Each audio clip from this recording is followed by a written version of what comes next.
হযরতে মরিয়মের গর্ভে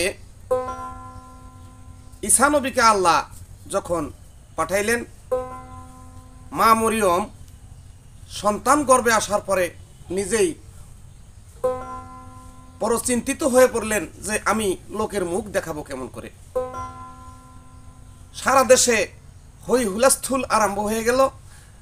আর কি চাও, ইমরানের কন্যা মরিয়ম মসজিদ ঘরে থাকে, কিন্তু সে একজন অবৈধ সন্তানের মা হচ্ছে। আরে এইভাবে কতই গো মানুষ কত ঘৃণা করে তার। এবার পাড়ার মানুষ কত জনে বন্ধু গো করছে চিন্তা তার।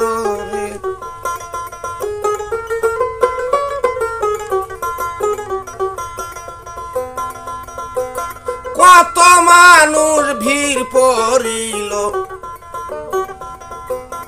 ইমরানের ওই বাড়ি, যাইয়া তারে কত কথা কয় তারা শুনেন সমাচার রে।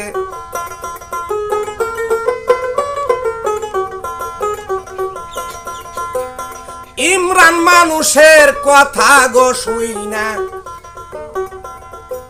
সইতে আর পারে না। এই দিকেতে মরিয়মে দোষী হইল দেশেতে এখন আরে।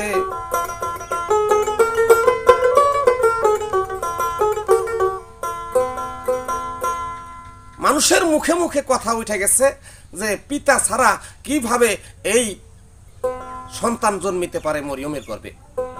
নিশ্চয়ই সে অবৈধ সন্তান লালন পালন করতেছে তার গর্ভের মধ্যে। মানুষের কথা শুনা কান যখন ঝালাপালা হয়ে গেছে, ওই সময় মা মরিয়ম চোখের পানিতে বুক ভিজিয়া আল্লাহর দরবারে যখন সিজদা দিলেন, হে আল্লাহ পাক পরওয়ারদিগার, আমি এই কলঙ্কের হাত থেকে কিভাবে মুক্তি পাই। ওদিন ফেরেশতাকে দেয় পাঠাইয়া গো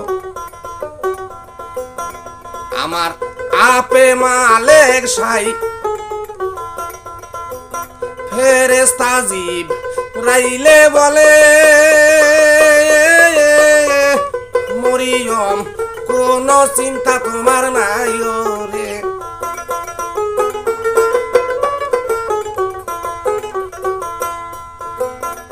এদিক জাকারিয়া নবী খালু গো তাহার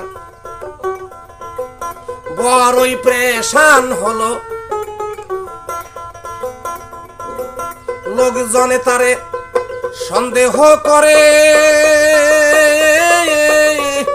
জাকারিয়া ভালো মানুষ নয় গো।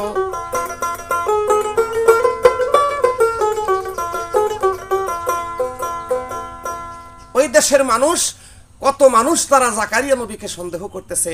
সর্বনাশ! জাকারিয়া নবী বাইতুল মুকাদ্দাস এই মসজিদের ইমামতি করে, সে মরিয়মের দেখাশোনা করে, অথচ কোথাও যদি চলে যায় তাহলে ঘরের বাহিরে তালা লাগাইয়া যায়, আবার ফিরা না আসা পর্যন্ত এই তালা ঘুষায় না, ওই রুমে কেউ প্রবেশ করতে পারে না। তাহলে মরিয়মের ঘরে কে প্রবেশ করেছে, তার এই অঘটনা কে ঘটাইল? কত জালিম বেঈমান কাফেরেরা তারা জাকারিয়া নবীকে সন্দেহ করতে শুরু করলেন। আবার সারা দেশের মানুষ গো কত কোন কাম করেছে, উপহাস করে ঠাট্টা করে বলে তারা সকলে মিলিয়া রে।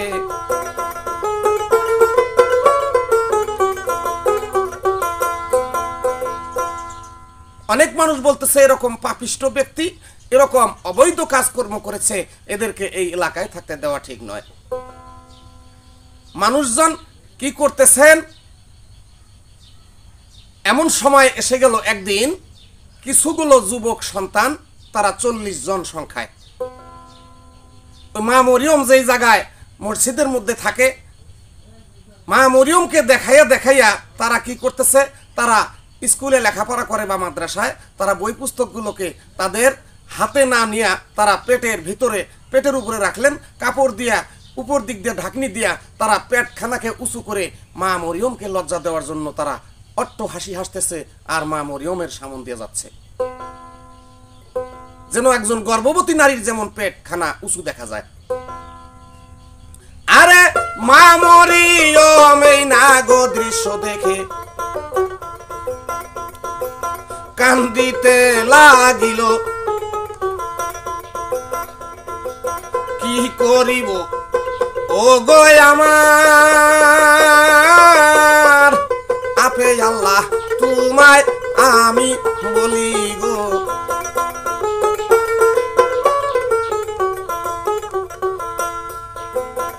ওদিন মরিয়মের চোখের গোপানি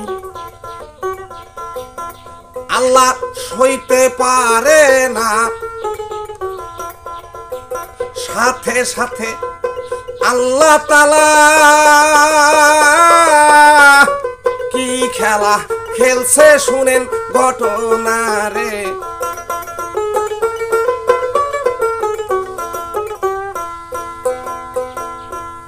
পুরুষ তারা ছিল 40 জন যুবক, বই তারা হাতে না রাইখা তাদের পেটের মধ্যে রাইখা কাপড় দিয়ে ঢাকনা দিয়া মা মরিয়মকে যখন লজ্জা দিতেছিলেন, আল্লাহ বেজার হয়ে তাদের ব্যবহারে মা মরিয়ম যখন চোখের পানি ফালাইছেন, ওই সময় আল্লাহ তাদেরকে প্রচন্ড শাস্তি দিয়েছেন।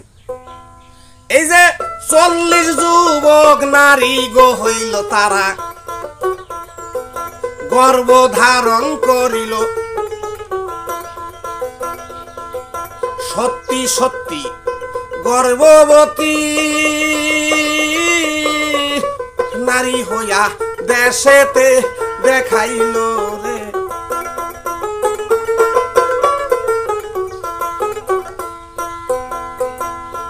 সত্যি সত্যি তারা গর্ভবতী নারী সৃষ্টি হয়ে গেল আল্লাহর ইচ্ছায়। তাইতে এই সমস্ত 40 জন মানুষ যুবক তারা কাঁদতে কাঁদতে বাড়ির দিকে চলে গেছে, তাদের বাবা মায়ের কাছে সম্পূর্ণ ঘটনা খুইলা বললেন। সারা দেশের মধ্যে হই হুলাস্থুল আরম্ভ হয়ে গেল। 40 জন যুবক মা মরিয়মের সাথে বেয়াদবি করার কারণে 40 জন যুবক গর্ভবতী নারীতে পরিণত হয়ে গেছে। আরে সারা দেশে হইল গো হুলাস্থুল, আলোচনার ঝড়। ওদিন কেমনে হইল এমন ঘটনা, কে হই তাহা উপায় পায় না খুঁজা রে।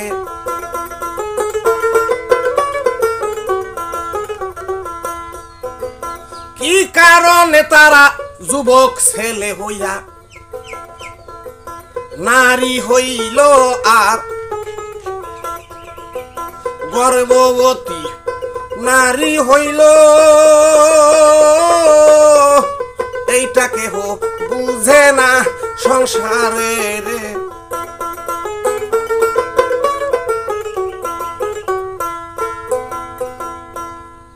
যখন অনেক সময় গত হয়ে গেছে, তারা কান্নাকাটি করতেছে, ভাবতেছে যে এটা কেন হইল এমন। অবশেষে একজন ব্যক্তি তাদেরকে জিজ্ঞাসা করছে, তোমরা কি এমন অপরাধ করেছো যার কারণে তোমরা যুবক ছেলে সন্তান হইতে তোমরা গর্ভবতী নারী হয়ে গেছো? তখন তারা সম্পূর্ণ কথা স্মরণ হইল, পূর্বের কথা খুইলা বলল যে আমরা মরিয়মকে আমরা উপদ্রব করেছি, আমরা ঠাট্টা করেছি তার সাথে তামাশা করার জন্য, তাকে লজ্জা দেবার জন্য আমরা আমাদের হাতের পুস্তক বা বইগুলোকে আমাদের পেটের মধ্যে রাখা কাপড় দিয়ে ঢাকছিলাম। সাথে সাথে ওই ব্যক্তি বুঝতে পারলো এটা নিশ্চয়ই তোমাদের প্রতি আল্লাহ বেজার হয়ে গেছে, এই মরিয়মকে তোমরা দুঃখ দিছো, এই জন্য এই ঘটনা ঘটছে। সাথে সাথে কোন কাম করে তারা মরিয়মের কাছে যায়, তাদের বাবা মা আত্মীয় স্বজন সবাই মিলা মরিয়মের কাছে যায় রে।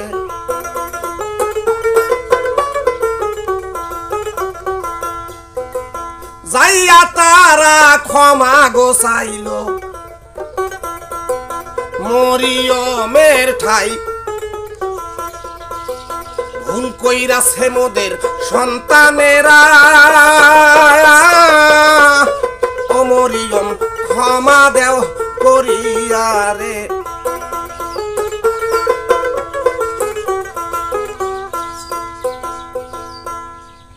সবাই যে মা মরিয়মের কাছে আত্মসমর্পণ করতেছে, ভুল স্বীকার করতেছে, বোন তুমি আমাদের সন্তানের উপরে মহান গোসা করে থাকো না, তাদেরকে তুমি ক্ষমা করে দাও, তুমি ছাড়া আমাদের সন্তান আর ভালো হবে না। মা মরিয়ম বলতেছে, দেখো আমি কোনো দুঃখ নেই নাই, তোমাদের সন্তানের প্রতি আমার কোনো দুঃখ নাই, আল্লাহ তোমাদের সন্তানকে হেফাজত করবেন এবং আল্লাহ মাফ করবেন। সাথে সাথে বিদায় গো দিল তাদের, বাড়ি চইলা যায়। বাড়ি যাইয়া দেখে তাদের সন্তান আবার বন্ধু যুবক হইয়া রয় রে।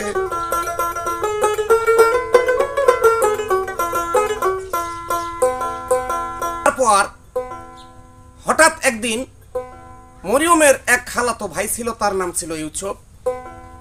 এই ইউসুফ মরিয়মকে আগে থেকেই মনোপ্রাণ দিয়ে তাকে স্নেহ করতেন, ভালোবাসতেন।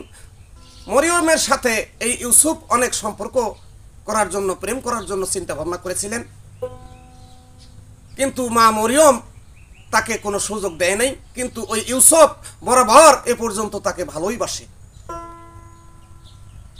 ইউসুফ মরিয়মকে বিবাহ করবে মনে মনে সিদ্ধান্ত করেছিল, কিন্তু মরিয়মের এই অবস্থা হওয়ার পর একদিন ইউসুফ আইসা ওই মরিয়মকে ডাক দিয়ে বলতেছে, রে মরিয়ম, আমি তোমাকে আত্মা দিয়ে ভালোবাসি, আজ পর্যন্ত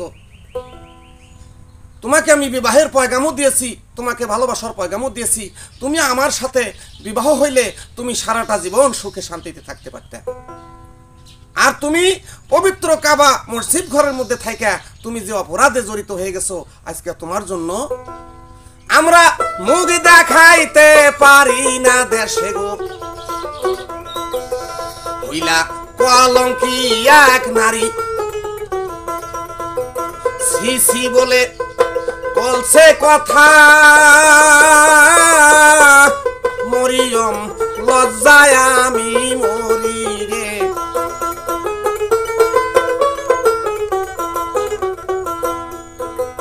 কত কথা কইয়া গো মরিয়ম রে, বুঝাইল এইবার তুমি বংশের ইজ্জত নষ্ট করলা। মরিয়ম কি করলা সংসারে রে।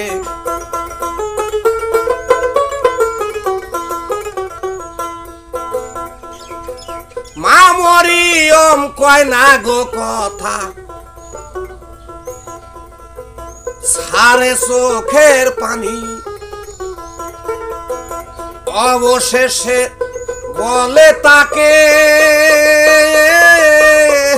শোনো ভাই বলতেছি কাহিনী গো।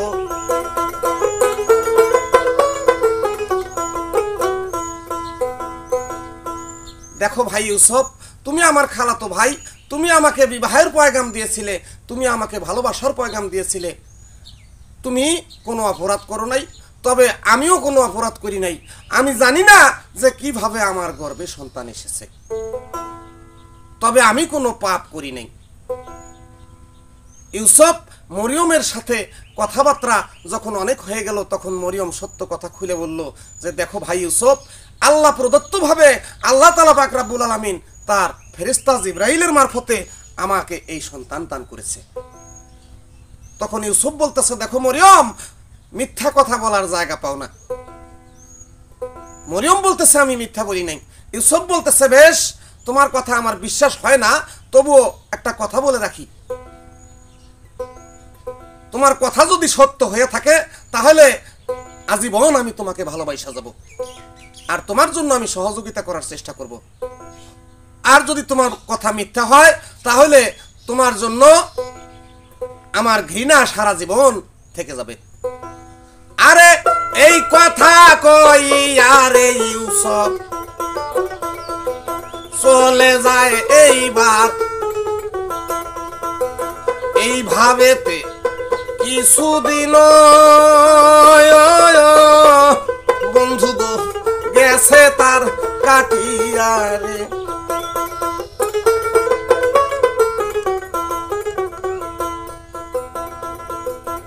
একে একে 10 মাস গো যখন গর্ভের বয়স হয়, প্রসব ব্যথা শুরু হইল ওই সময় আপে মালেক সাইরে।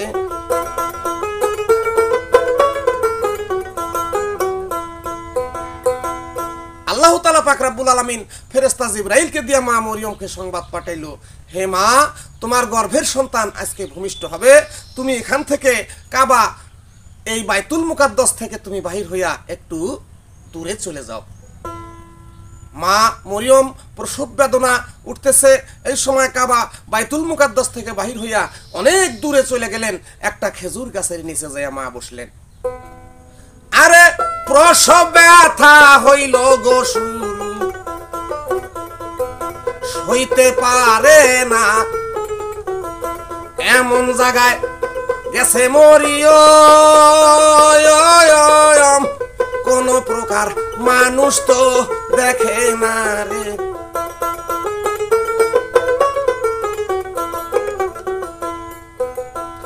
ওই খেজুর গাছের গোড়ায় মা জননী সন্তান প্রসব দেয় করিয়া। ঈসা নবী জন্ম নিল, মা মরিয়ম অচেতন হইয়া রে।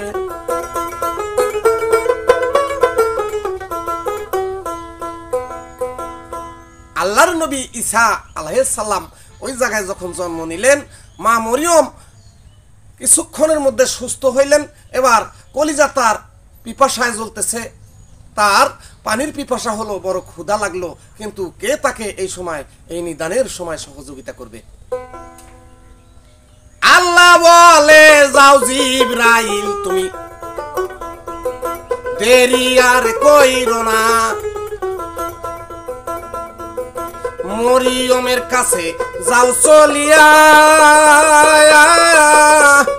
ওরে জিবরাইল দিতেছি বলিয়া রে।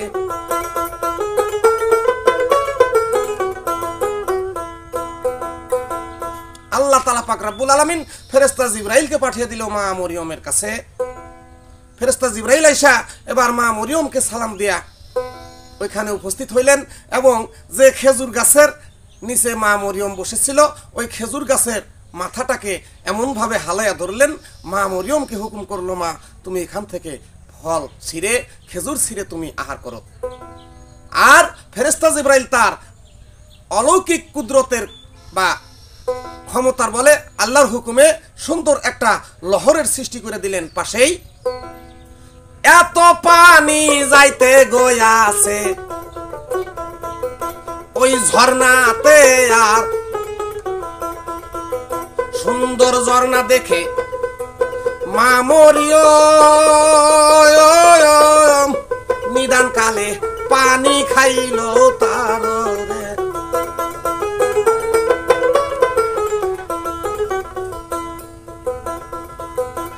ওদিন জিবরাইলে কোন কাম করে গো মরিয়মকে আর ডাইকা বলে, মাগো যাও চলিয়া, তুমি এখন সন্তান লইয়া তোমার রে।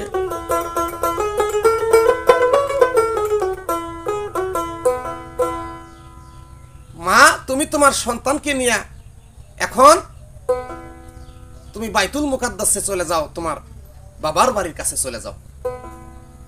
ফেরেশতা জিবরাইল চলে গেলেন। এদিকে মা মরিয়ম সন্তান প্রসব করে বড় ক্লান্ত হয়েছিলেন। ওই দিন তার সাথে কথাবার্তা বলবে এমন কোনো মানুষ তার পাশে নাই। সেদিন হযরতে মরিয়ম সন্তানকে কোলে নিয়ে যখন ওই জায়গায় বসেছিলেন, সাথে সাথে ভূমিষ্ঠ হওয়ার কিছুক্ষণ পরেই আল্লাহর নবী ঈসা আলাইহিস সালাম এই শিশু অবস্থায় জবান খুলে তার মা মরিয়মকে সালাম দিলেন।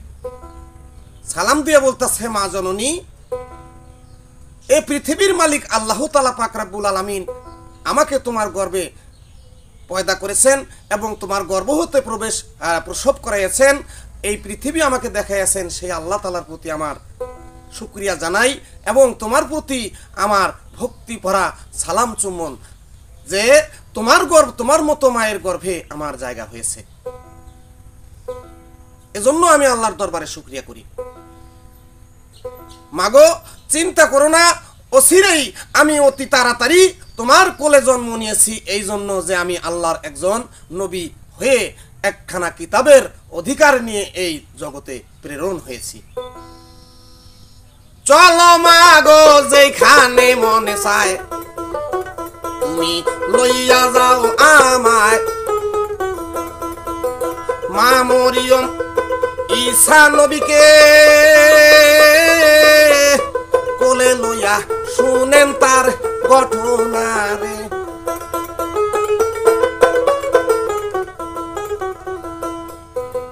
শিশুর মুখে কথা গো শুইনা মা তাহার কলিজা জুড়াইল,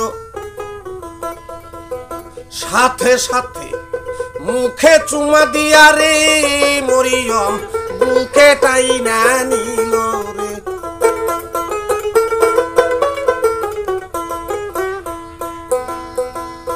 সন্তানের মুখের কথা শুনে মা মরিয়ম একদম চোখের পানি মুইসা সন্তানকে বুকে টাইনা নিলেন। হায় আল্লাহ পাক রব্বুল আলামিন, তুমি আমার মনের আশা পূরণ করেছো, তুমি আমাকে এত সুন্দর সন্তান দান করেছো, এই জন্য তোমাকে আমি শুকরিয়া জানাই। মা মরিয়ম ঈসা নবীকে, শিশু ঈসাকে কোলে নিয়া এবার যখন বাইতুল মুকাদ্দাসে চলে গেলেন, চতুর্পাশের অনেক লোকজন আইসা, অনেক কাফের বেঈমানেরা এসে এই মা মরিয়মকে ঘেরাও করে ধরলো। হ্যাঁ মরিয়ম, তোমার অবৈধ সন্তান নিয়ে তুমি এই এলাকায় থাকতে পারবে না। কত লোকজন কত রকম কথা বলতেছে, মরিয়মকে শাস্তি দিবার চাইতেছে, কিন্তু ওই দিন মা মরিয়ম একটি কথাও জবাব দেয় না। কারণ শিশু ঈসা আলাইহিস সালাম মা মরিয়মকে বলেছে, মাগো, তোমার কোলে আমি জন্ম নিয়ে ধন্য হয়েছি, এজন্য আমি আল্লাহর দরবারে শুকরিয়া জানাই। তোমার জীবনে যত লাঞ্ছনা, যত বদনাম, যত প্রকার মানুষ তোমাকে ভর্ৎসনা করেছে, তিরস্কার করেছে, এখন থেকে তোমার আর কোনো জবাব দিতে হবে না, এগুলো আর সহ্য করতে হবে না। মাগো, তুমি কোনো কথা কইও না, কেউ যদি কোনো কিছু জিজ্ঞাসা করে তাহলে আমি এই প্রশ্নের জবাব দেব, তুমি কোনো কথা বলবে না। মা, তুমি বলবা যে আমি রোজা রেখেছি, ইশারায় কথা বলবে, মানুষের সাথে বুঝাইতে চেষ্টা করবে, কিন্তু মুখ দিয়ে কোনো কথা তুমি বলো না, বাকি সমস্ত ব্যাপার আমি দেখব। তাই বাইতুল মুকাদ্দাসের যত গোল আশেপাশে কাফের বেদিন ছিল, ওই দেশেরই যত মানুষ কিছু কিছু দলে দলে আসিল রে।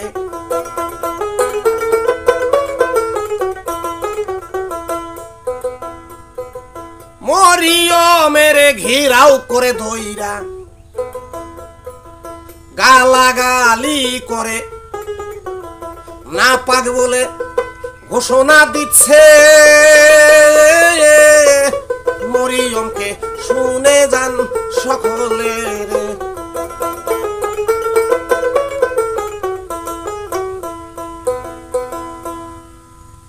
নাপাক বলে ঘোষণা দিচ্ছে, অবৈধ বলে ঘোষণা দিচ্ছে, মরিয়মকে অনেক কটু ভাষা করে গালি দিচ্ছে, কিন্তু মা মরিয়ম শুনতেছে, কিন্তু কারো কথার জবাব দেয় না।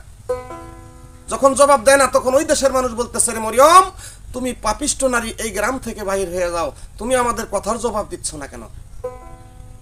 মা মরিয়ম ইশারায় বুঝাইতেছে যে আমি রোজা রাখছি, কারোর সাথে কথা বলতে পারবো না। মানুষজন বা ওই দেশের লোকজন তারা ভাবতেছে এত বড় পাপের কাজ কইরা এখন আবার সে কিসের রোজা রাখছে। এত বড় দুষ্ট নারী এই দেশে আর একটাও নাই।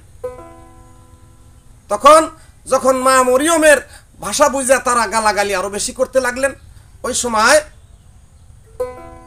মা মরিয়ম বলতেছে, দেখো ভাই দেশবাসী, তোমরা একটা কাজ করো, আমি ওই প্রশ্নের জবাব তোমাদেরকে দিতে পারবো না। এত প্রশ্নের জবাব দেওয়া আমার পক্ষে সম্ভব নয়। তবে তোমরা যদি জবাব চাও আমার কাছে, এই সন্তানের বাবাকে, এই সন্তান কোথা থেকে পেলাম, তাহলে এই প্রশ্নের উত্তর তোমরা পাইবা আমার কোলের এই নবজাতক দুগ্ধ পাই এই শিশুকে তোমরা জিজ্ঞাসা করো, তাহলে এই শিশু তার বাবার নাম বলতে পারবে।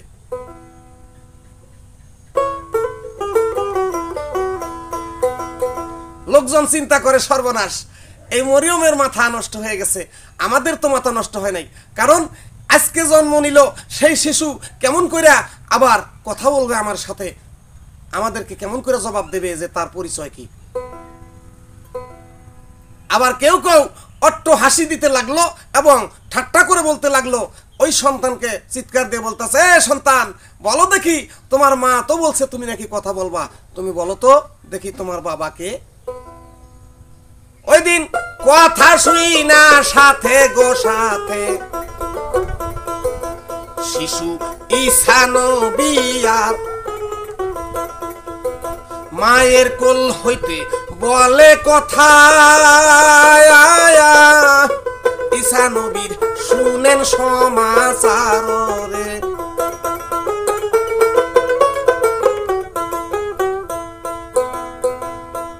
হে এলাকাবাসী, হে দেশবাসী, তোমরা কান খুলে শুনে রাখো, আমার নাম ঈসা, আমি আল্লাহর কুদরতের পয়দা, আমি মায়ের গর্ভে জন্ম নিয়েছি, আমি আদমের বংশধর। তবে তোমরা আমাকে উপহাস ঠাট্টা যতই কিছু করো না কেন, আমি আল্লাহ তাআলার এক প্রেরিত নবী হিসেবে এই দুনিয়ায় এসেছি। ইনজিল কিতাব এর অধিকার অর্জন করেছি। অতি তাড়াতাড়ি তোমরা একটু সবুর করো, তোমাদেরকে আমি ইনজিল কিতাব সম্পর্কে আমি শিক্ষা দান করব।